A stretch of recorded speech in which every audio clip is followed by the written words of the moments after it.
Bonjour à tous, très heureuse de vous retrouver pour cette quotidienne du 26 avril. Au sommaire aujourd'hui en actu, on s'intéresse au futur projet de la STEP, la future station d'épuration des eaux à Gland qui sera sur le site du Lavasson. L'exécutif présente en première lecture deux préavis, le premier qui concerne le plan d'affectation et le deuxième qui concerne un échange de terrain, condition sine qua non à la construction de ce futur projet. On va en parler avec vous, Thierry Genoux. Bonjour, vous êtes le municipal en charge des bâtiments et de l'urbanisme pour la ville de Gland. À vos côtés, Joachim Suarez. Vous êtes le responsable jeunesse du club de tennis de Gland. Bonjour à vous également. On va revenir sur la compétition et les championnats suisses de jeunesse à Lancy. De ton côté, Alexandre, que fais-tu aujourd'hui? Où es-tu? Salut Andrea. Eh bien, je suis bien embêté puisque, en fait, mon aspirateur ne marche plus. Regarde. Et du coup, je ne sais pas pourquoi il ne marche plus. Et surtout, je me dis, vu qu'il vient d'une certaine marque plutôt onéreuse, je n'ai pas envie d'en racheter un autre, j'ai plutôt envie de le réparer. Et donc, c'est pour ça que je viens ici. Alors, tu vois, cette roulotte qui est derrière moi, eh bien, tu l'as certainement vue tous les mardis à Nyon. Eh bien, en fait, cette roulotte, elle appartient à l'atelier Écrou, qui est juste ici. On est à Ézin. Et alors, eh bien, c'est les dernières semaines qu'ils passent ici. Ils vont bientôt déménager à l'Espace. Alors, leur concept, c'est on répare tout. Alors, tout, qu'est-ce que ça veut dire? Et surtout, qu'est-ce qu'on répare et pourquoi on les répare et comment? Je vais aller vérifier tout ça et surtout faire réparer cet aspirateur. On se réjouit, Alexandre, surtout que tu puisses laver le studio parce que c'est un peu sale, là, je vois. Donc, comme ça, tu pourras faire le ménage. Ça tombe bien. À tout à l'heure, Alexandre. Thierry Genoux, je vous en prie, venez me rejoindre sur ce plateau. Un pas de plus pour la nouvelle STEP à Gland sur le site du Lavasson. La municipalité dépose ce jeudi au conseil communal deux préavis concernant le lieu de la nouvelle station d'épuration des eaux usées, à savoir le chemin des Poteaux. Bonjour, Thierry Genoux. Bonjour. On est ravis de vous avoir sur ce plateau. Alors, pour rappel, et la remise en contexte, il y avait une mise en service en 1980 de la STEP de Dulive qui a atteint aujourd'hui son maximum et qui arrive à saturation. L'association intercommunale pour l'épuration des eaux de la Côte parlait de créer une STEP régionale. Malheureusement, le projet avait été abandonné et donc aujourd'hui, ce projet de STEP, il va être à Gland. En tout cas, c'est le souhait de la commune. Plus exactement au chemin des Poteaux, un premier préavis qui sera présenté, donc on l'a dit, au conseil communal. Dans les grandes lignes, déjà, rappelez-nous où sera exactement cette future STEP. Alors c'est vrai que cette future STEP sera sur un terrain qui se trouve en limite avec la commune de Loing, au bord de l'autoroute, donc qui se trouve carrément au-dessus du stand tir, le long du Lavasson. C'est pour ça qu'on a appelé le plan d'affectation le Lavasson. Le problème avec les STEP, on le sait, c'est qu'on en a besoin. Malheureusement, il n'y a jamais personne qui l'en veut. On peut le dire comme ça. Oui, là c'est un petit peu un raccourci puisqu'il y a quand même pas mal de gens qui sont pour cette STEP, bien évidemment. Il y a quelques oppositions donc, qui seront traitées lors du préavis pour le plan d'affectation. Donc c'est vrai qu'il y a quelques réticences, surtout je dirais au niveau de la mobilité. On a aussi peur des odeurs. Alors c'est vrai que c'est une STEP de nouvelle génération qui devrait vraiment maintenant garantir le minimum d'odeurs possible, le minimum de gêne possible. Puis bon, là, le terrain est à 900 mètres de loin, est à 600 mètres d'Eikenut, donc derrière une forêt. C'est le meilleur terrain pour cette STEP. D'accord, plusieurs choses que vous avez abordées sur lesquelles j'aimerais revenir. Commençons déjà avec ces oppositions. Il y en avait 6. 4 oppositions ont été levées. Qu'est-ce que vous faites des deux autres? Alors les deux autres, on les traite dans le préavis, c'est-à-dire qu'on propose au conseil communal des réponses aux oppositions qui ont été déposées et qui ont été maintenues. Et le conseil communal va devoir valider ces projets de réponse qui seront envoyés par le canton lors de la validation du plan d'affectation qui permettra la construction de cette STEP. Oui, mais stratégiquement, est-ce que ce n'est pas un risque? Parce qu'il y a des oppositions qui sont là. Pourquoi faire le choix de présenter ces deux préavis en première lecture alors que ces oppositions sont encore là? Pourquoi ce choix politique? Non, mais c'est très très rare d'avoir un plan d'affectation sans opposition. On en a eu dernièrement sur la commune et c'est vrai qu'il y a toujours des réticences. Par exemple, la Créteau. Et c'est vrai que quand on densifie un quartier, par exemple, par un plan d'affectation, il y a automatiquement des oppositions qui viennent la plupart du temps. Maintenant, qu'est-ce qu'on fait? On a reçu tous les opposants, on a essayé de leur expliquer le pourquoi de passer par le chemin des Poteaux, par exemple, pour ce terrain-là, de devoir mettre cette station ici. Et on a essayé d'expliquer pour donner vraiment la satisfaction aussi aux opposants. On n'arrive malheureusement pas toujours. Oui, la question du trafic justement et de la mobilité, là ça pose question. C'est vrai qu'en lisant le préavis, il y a pas mal de passages qui va être fait. 45 véhicules passage, donc 40 pour les déplacements des employés et des visiteurs et environ 5 poids lourds, soit 2 à 3 véhicules par jour. Ça fait quand même du trafic à gérer. Oui, c'est du trafic à gérer, mais ce n'est pas du trafic. Alors, on parle de 2 poids lourds qui viennent depuis la commune de Loing, depuis l'est, on va dire, du terrain. sur un terrain, sur un chemin agricole. Et c'est vrai qu'il y aura des aménagements. Il y a une étude de trafic qui est en route, qui est en étude par justement l'APEC pour donner satisfaction, pour donner des mesures d'accompagnement à ces 2 poids lourds qui vont passer même pas tous les jours. Donc c'est vrai que c'est vraiment pas énorme. Il y aura beaucoup plus de trafic depuis Gland sur le chemin du Stan. Mais du trafic passager quand même, on parle quand même d'une quarantaine de véhicules. Ouais. Tout à fait, mais c'est vraiment pas des chemins. Il y a déjà des véhicules qui passent sur ces chemins, mais c'est vraiment pas un trafic continu qui va péjorer les promeneurs, parce qu'on sait que c'est un itinéraire vélo, c'est un itinéraire pédestre où les gens vont promener leur animal de compagnie. Donc c'est vrai que, à notre avis, c'est vraiment pas quelque chose qui va péjorer les promeneurs, quoi. Surtout pas. Oui. Vous parliez tout à l'heure d'une steppe, vous l'avez définie comme ça, comme une steppe nouvelle génération. Or, les opposants disent que c'est une steppe plutôt dite classique. Qu'est-ce qu'il en est réellement et comment vous avez fait le choix justement de cette steppe et qu'est-ce qu'elle inclut? Sans rentrer dans les aspects trop techniques, hein, on va pas Non, moi je ne vais pas pour vous en parler puisqu'on n'en est qu'à l'avant-projet et ça c'est l'APEC qui gère, c'est pas la commune de Gland, c'est l'APEC qui gère avec son lot de spécialistes. Donc c'est vrai qu'il y a plusieurs modes d'épuration. Il y en a un qui sera choisi, qui sera présenté lors de la demande de permis de construire au niveau du bâtiment lui-même. Donc c'est à ce moment-là qu'on pourra vraiment voir quel est le type d'épuration, comment va être fait et comment va être montée cette steppe réellement. Maintenant, on n'est vraiment qu'au balbutiement du bâtiment. Ouais, maintenant, c'est le plan d'affectation. Ouais, c'est à ce moment-là qu'on peut prévoir les choses. On sait que dans la région, on est concerné notamment par des longues périodes de sécheresse qui viennent de plus en plus. Et la question qu'on pose, c'est qu'est-ce qu'on fait finalement de ces eaux usées? Alors on sait que l'eau, aujourd'hui, c'est légalisé, on ne peut pas la consommer, mais tout de même, on pourrait peut-être revoir les choses. Est-ce qu'on ne pourrait pas utiliser cette eau-là, par exemple, pour arroser le golfe de Gland? Tiens. Rien n'est exclu, mais simplement l'eau, elle doit être relancée au lac. Donc ça, c'est la base de la station d'épuration qui va être relancée par l'exutoire existant à la Dulive. Donc c'est aussi une justification du choix du site. Donc il y a des conduites qui vont être tirées depuis la station actuelle jusqu'à cette nouvelle station et qui, après coup, qui va redescendre pour arriver dans le lac. Donc c'est remis dans le lac. On a le SANE, qui est le syndicat d'arrosage de Nyon et environ, qui prend de l'eau brute du lac. Donc cette eau qui a été épurée, elle va dans le lac, puis après elle va dans les conduites des agriculteurs. Donc c'est un mouvement perpétuel presque. Oui. Autre préavis, justement, on en parlait tout à l'heure, c'est cet accord qui est fait avec ce propriétaire privé, puisque le terrain lui appartient. Il faut aujourd'hui faire un échange entre la commune et lui. Qu'est-ce qui est conclu? Alors c'est vrai que c'est conclu depuis 2017, j'ai regardé les dates avant de venir quand même, mais 2017 où il y a eu un accord entre la municipalité et le propriétaire du terrain, conditionné bien évidemment à l'acceptation du conseil communal. Donc c'est pour ça qu'on le passe au conseil communal avec le droit de superficie, puisque une fois qu'on a fait l'échange avec le propriétaire, on devient propriétaire du terrain et on va faire un droit de superficie sur une centaine d'années pour l'APEC, justement pour pouvoir construire ces steppes. En termes de calendrier, quelle sera la suite? On l'a dit, une première lecture, ensuite il y aura un vote, une commission qui va se pencher à ce moment-là. Et si effectivement, si le vote est refusé, est-ce qu'on pourrait imaginer, ou accepter plutôt, si le projet est accepté, j'y arrive, est-ce qu'on pourrait imaginer qu'on arrive à un référendum comme pour le projet, le plan d'affectation, la Créto? Ça, c'est la démocratie, c'est le droit de chacun de lancer un référendum contre une décision favorable du conseil communal. C'est les risques de la démocratie. On n'espère pas, bien évidemment, parce que c'est du temps. On n'espère pas non plus qu'il y ait des recours contre les levées d'opposition, puisque là, c'est à peu près une année de délai. Donc c'est vrai qu'on a tout fait pour informer, on a tout fait pour rassurer les gens. Il y a peut-être des gens qu'on n'a pas réussi à rassurer. J'espère qu'ils le seront avec l'acceptation du conseil communal. Il y a du travail à faire, comme vous l'avez dit, mais je crois qu'on est vraiment très, très optimiste.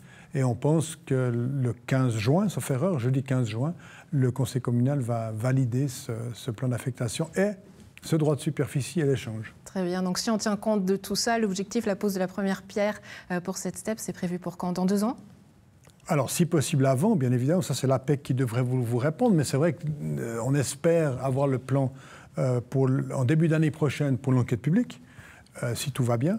Et puis, fin d'année prochaine, envoyer la première pierre et débuter les travaux. Très bien. Thierry Genot, municipal en charge des bâtiments et de l'urbanisme pour la ville de Gland. Merci beaucoup d'avoir été avec nous. Excellente journée à vous. Merci, André. Alexandre, on retourne à toi. Donc, dis-nous tout sur cet aspirateur. Alors oui, j'y suis à cet atelier écrou avec le cofondateur Simon Lulin. Bonjour Simon. Salut Alex. Merci de m'accueillir donc dans cet atelier des ans. Alors Andrea, on va le visiter parce qu'il y a plein d'objets à réparer ici, donc qui appartiennent à des clients qui viennent comme moi avec un objet cassé. Alors moi, c'est un aspirateur. Alors comment ça se passe, Simon, concrètement? Voilà, je suis un client, je débarque chez vous à Aisin. Là, je vois qu'en appuyant sur mon aspirateur, il y a un problème, que visiblement, c'est pas parce qu'il est bouché par des cheveux ou de la poussière, mais qu'il y a un autre souci. Qu'est-ce que vous faites à partir de là? Là, en général, quand tu arrives ici, nous, on va prendre ton appareil, que ce soit un aspirateur, un jouet, un habit ou quelque chose d'autre. Ouais. On va l'entrer dans notre système. Et notre système de fonctionnement est le suivant, c'est-à-dire que nous, on va t'envoyer un devis gratuit par SMS où on te dira, par exemple, pour ce Dyson, en général, c'est très souvent les batteries qui tombent en panne. On peut les changer relativement facilement. Puis là, par exemple, pour un Dyson comme ça, il faut compter une centaine de francs pour faire un gros nettoyage, changer le filtre, changer la batterie, puis après, ça repart. D'accord, une centaine de francs à peu près. Et puis, combien de temps d'attente? Alors, si on a la batterie en stock, ce qui est souvent le cas, parce que c'est à peu près toujours la même chose, ça peut durer 1 à 2 semaines. Ouais. Et puis, si tu n'as pas de bol, on va commander une batterie et du coup, ça prend un peu plus de temps. Ça. OK. Bon, avant de visiter, question quand même, rappelez ce que c'est. L'atelier écrou, c'est une association. Et puis, vous êtes 3, 4 jeunes. Voilà, on les voit tous qui travaillent derrière moi parce que, oui, il n'y a pas de pause. Hein. D'ailleurs, là, je vois, il y a déjà pas mal de clients qui sont arrivés, etc. Donc, déjà, on peut dire que ça a l'air de bien marcher pour vous au vu aussi du nombre d'objets. Mais rappelez un peu le concept, c'est quoi? Ouais. Alors, on est une association à but non lucratif et on est 3 des 4 fondateurs et fondatrices qui sont là aujourd'hui, qui travaillent aussi en tant que réparateurs. Il y a aussi Fred qui est là pour nous épauler. Et en gros, l'association mandate des réparateurs et des réparatrices pour faire les réparations. Puis là, comme vous pouvez le voir à l'écran, on a toutes ces machines et ces appareils qui appartiennent à nos clients, qui sont soit en attente de pièces de rechange ou alors qui sont déjà réparés et qui attendent simplement d'être pris.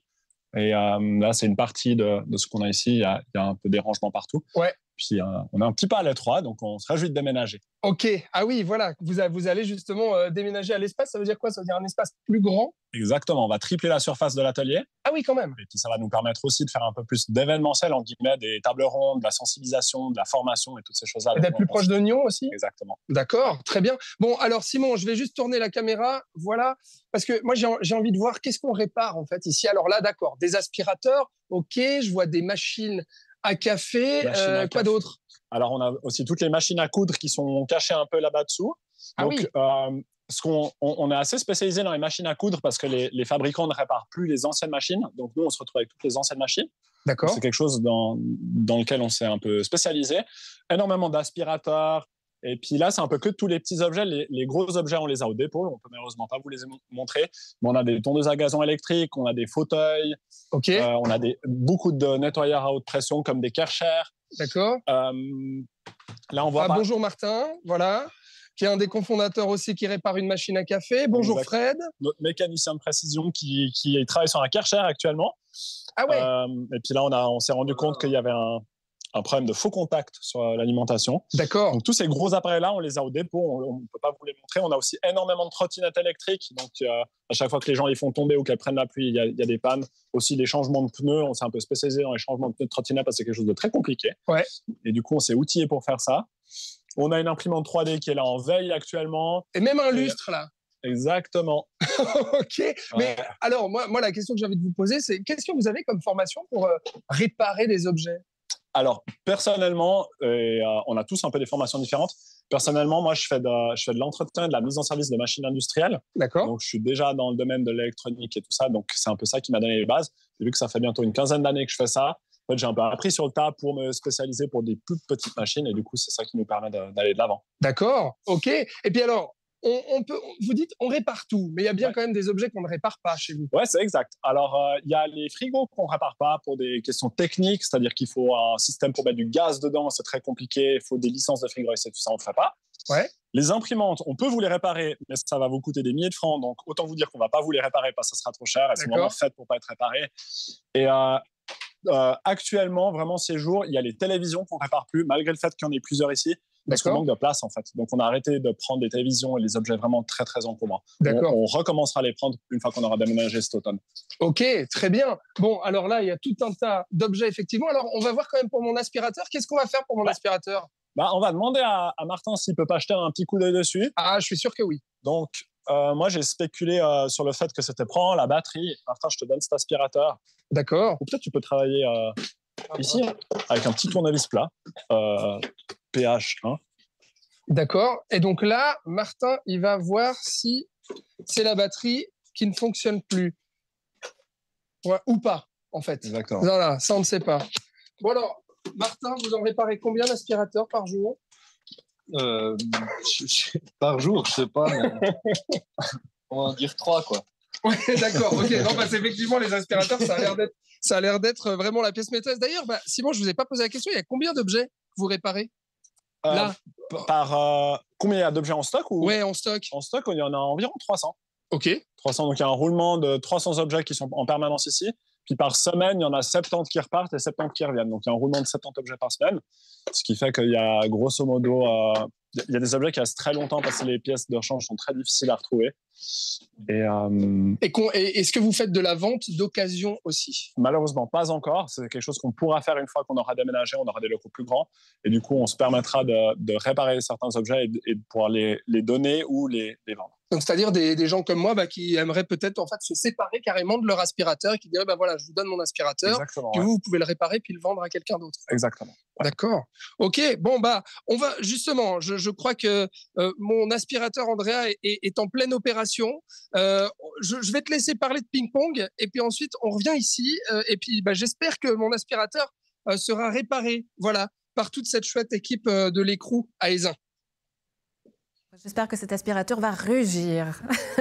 Joachim Suarez, je vous en prie, venez me rejoindre sur ce plateau avec vous. On va parler ping-pong ou tennis de table. Gros dilemme. Bonjour Joachim. C'est fait. Ping-pong ou tennis de table? Ping-pong pour le loisir et tennis de table pour le sport. Ah, il y a quand même une petite distinction, parce qu'on a cette idée justement que le ping-pong, finalement, c'est un sport de loisir, comme on joue à la pétanque. Est-ce que c'est une étiquette qui colle beaucoup à la peau? Effectivement, moi je me bats pour combattre un peu cette image de sport de plage, mais quand j'accueille de nouveaux élèves au tennis de table en club, ils se rendent compte que c'est un sport qu'on peut transpirer et qu'il faut avoir des qualités de déplacement, de lecture de jeu. Et ça, c'est quelque chose qui surprend beaucoup les gens. Et tout ça, on peut le voir puisque vous avez notamment participé au championnat suisse jeunesse à Lancy ce week-end. Comment ça s'est passé ces championnats pour vous? Alors c'était compliqué pour nos jeunes parce que j'ai un nouveau groupe de moins de 11 ans. Donc c'était plus à titre de découverte pour ces jeunes, de voir à quoi ressemble une compétition nationale. Et on espère faire un travail de fond et qu'ils puissent se représenter les années prochaines et espérer de viser des médailles. Ouais, ça, on l'espère, et surtout que vous allez nous ramener ces médailles. Mais déjà, faisons un petit tour des lieux et d'horizons. Il y a eu 200 participants lors de ces championnats. Combien ont participé de votre club? Alors, moi, je gère le club de Nyon et de Gland. Donc, j'ai eu 4 participants, 3 de Nyon et 1 de Gland. Et j'en avais 2 de moins de 9 ans, catégorie qui n'existe pas encore en championnat suisse. Donc, ils ont dû se confronter à des jeunes plus âgés qu'eux. C'est pour ça que c'était un peu difficile. Ouais, vous nous dites que ça a été compliqué, mais est-ce que quand même il y a eu des athlètes, finalement des sportifs de chez vous, qui ont pu faire la différence et se démarquer? Oui, en simple, un jeune de Nyon, Quentin, qui a pu se démarquer en gagnant un match en phase de poule, qui aurait pu gagner un deuxième match et se qualifier pour la suite. Malheureusement, ça n'a pas été le cas, mais ça annonce que du bon pour la suite. Ouais. Parlons justement de votre club. Aujourd'hui, c'est combien de membres? Alors, à Gland, on compte à peu près une centaine de membres, et à Nyon, une soixantaine. Je compte les deux clubs ensemble, parce que en fait, mon objectif, c'est de faire grandir le sport dans la région, et c'est pour ça que je navigue entre ces deux clubs. Et l'objectif, c'est d'accroître ce nombre d'année en année. Mais c'est qui le profil de ces joueurs? Ils viennent d'où? Alors, c'est généralement des joueurs qui ont essayé d'autres sports, des sports de raquettes un peu plus connus comme le tennis et le badminton. Et puis, en s'essayant entre amis à l'école, ils viennent essayer en club et finalement, en voyant qu'il y a des structures et des entraîneurs diplômés, jeunesse et sport, ils voient qu'ils peuvent progresser et s'essayer à la compétition. Ouais, qu'est-ce qui plaît généralement dans ce sport? On l'a dit, c'est une table, un filet, basique a priori. Ouais. Mais voilà, vous parliez tout à l'heure des raquettes, ça change quand même un petit peu la prise en main. C'est quoi qui fait l'attrait du sport? Je pense que l'attrait du sport, c'est aussi que c'est quand même un sport impressionnant. Surtout quand on voit des vidéos sur YouTube, par exemple, de joueurs professionnels qui jouent à 3-4 mètres de la table et qui envoient des grosses frappes et que la personne en face arrive à en renvoyer. C'est quand même impressionnant. Après, il y a aussi ce côté effet. C'est vrai que la différence entre le ping-pong et le tennis de table, c'est qu'il y a beaucoup d'effets au tennis de table, dès le service et dans le jeu. C'est quelque chose qu'on peut difficilement voir à la télé parce qu'on ne voit pas la balle tourner. Ouais, est-ce qu'on peut devenir professionnel? À l'heure actuelle, en Suisse, c'est compliqué. Les joueurs qui ont un très bon niveau partent plutôt à l'étranger. Donc, mon objectif personnel et aussi de notre association de tennis de table, c'est d'améliorer les conditions pour les bons joueurs. Ouais, ces bons joueurs, aujourd'hui, vous disiez que vous voulez les former, mais vous avez plusieurs profils. Vous me disiez en arrivant et en préparant cette interview que vous avez des personnes qui sont très jeunes, des personnes âgées, justement, et vous me parliez aussi de handicap. Oui, effectivement, on essaie d'accueillir tout type de personnes parce que c'est un sport qui est accessible à tous et à toutes. Cependant, il faut quand même être un peu formé pour accueillir ces personnes parce que nous, notre but à ça, c'est de permettre à tout le monde de faire du sport et de se maintenir en santé. Ouais. Ça, c'est vraiment notre objectif numéro 1. Ouais, ça peut paraître surprenant parce qu'on se dit qu'a priori, ça va très vite. On sait quand on devient âgé, malheureusement, on perd en motricité, en rapidité. Oui. Ça change le style de jeu, mais est-ce que c'est possible de continuer du coup à jouer encore au tennis de table? Oui, c'est possible de continuer à jouer au tennis de table et en plus, ça permet de maintenir des capacités cognitives, de maintenir son physique et son état de santé en faisant un sport qui a finalement une intensité modérée comparée à d'autres sports. Peut-être qu'on sera convaincu à la maison. La suite, justement, pour les événements et pour votre club, c'est quoi les dates à ne pas manquer et les événements à ne pas rater? Alors, le week-end prochain, je pars avec d'autres jeunes en compétition non licenciée, parce qu'il y a 2 catégories, non licenciés et licenciés. Donc, ce samedi, je pars avec 4 jeunes en finale cantonale. Et par la suite, l'année prochaine, on espère organiser un événement pour les 50 ans du club de Gland. Donc, on ne sait pas encore quel sera l'événement, mais en tout cas, on aimerait marquer le coup en espérant accueillir les gens de la région. Vous parlez des sports, peut-être une idée qui m'allume comme ça en tête. On a beaucoup parlé d'une piscine patinoire à Gland, le projet qui est en cours mais qui n'arrive pas. Est-ce que ça, c'est un lieu dont vous avez besoin et que vous espérez et dont vous rêvez justement? Alors oui, on discute beaucoup en interne avec le comité pour une nouvelle salle et ça fait déjà quelques années parce qu'on arrive à la limite de nos capacités. Malheureusement, on doit refuser du monde et mettre ces gens en liste d'attente. Et on espère que les structures puissent s'agrandir dans la région pour nous accueillir et permettre peut-être une salle permanente pour avoir la possibilité de pratiquer de manière quotidienne et régulière le sport. Voilà, un message à faire passer justement à la ville de Gland. Joachim Soares, merci beaucoup d'avoir été avec nous. Excellente journée à vous, à très bientôt, au revoir. Alexandre, donc fais-nous rugir cet aspirateur, allez. Oui, c'est pas moi qui vais le faire. C'est Simon qui a pris la main finalement. Tu vois, Martin qui est derrière, il est trop occupé sur sa machine à café. Il a trop de boulot à faire. Donc du coup, il a demandé à Simon s'il pouvait faire l'aspirateur. Parce que visiblement, c'est pas un gros problème que j'ai. Non, exactement. Comme la plupart de ces aspirateurs, on va te remplacer la batterie. Donc ici, on a la nouvelle batterie et l'ancienne. C'est des modèles tout à fait compatibles. Puis on voit vraiment directement en mettant la batterie dedans, en mettant un filtre tout neuf. C'est très important de changer le filtre sur ces appareils. On a un appareil qui fonctionne très très bien. Ok, j'avais juste un souci de batterie. Et c'est lié à quoi? C'est, je sais pas, l'obsolescence de la batterie Les batteries, elles ont une durée de vie à peu près de 2 ans. Et nous, on conseille à tout le monde de ne pas laisser les appareils en charge parce que c'est ce qui les fait vieillir prématurément. D'accord. Et la deuxième chose, c'est quand on lave trop de fois le filtre, ça fait comme un ciment qui le bouche, ce qui fait que le moteur se fatigue et tire sur la batterie. Et du coup, là, ça fait aussi vieillir la batterie. D'accord. Bon, alors là, du coup, ça y est. Ouais, attention, j'ai pas remis la vis. La vis. On va encore mettre une vis. Parce que sinon, la batterie va se barrer. Ouais. Hop. Hop. Donc, grosso modo, vous faites beaucoup d'électronique aussi. Ouais, c'est la majeure partie de ce qu'on fait concerne effectivement des appareils électroniques. Mais heureusement, on travaille aussi avec une ébéniste, un ébéniste, un menuisier pour faire tout ce qui est mobilier, en fait, les chaises cassées et toutes ces choses-là. Oui. Et puis, du coup, ça nous permet vraiment d'avoir le spectre le plus large possible pour répondre au plus de demandes possibles. D'accord. Hop.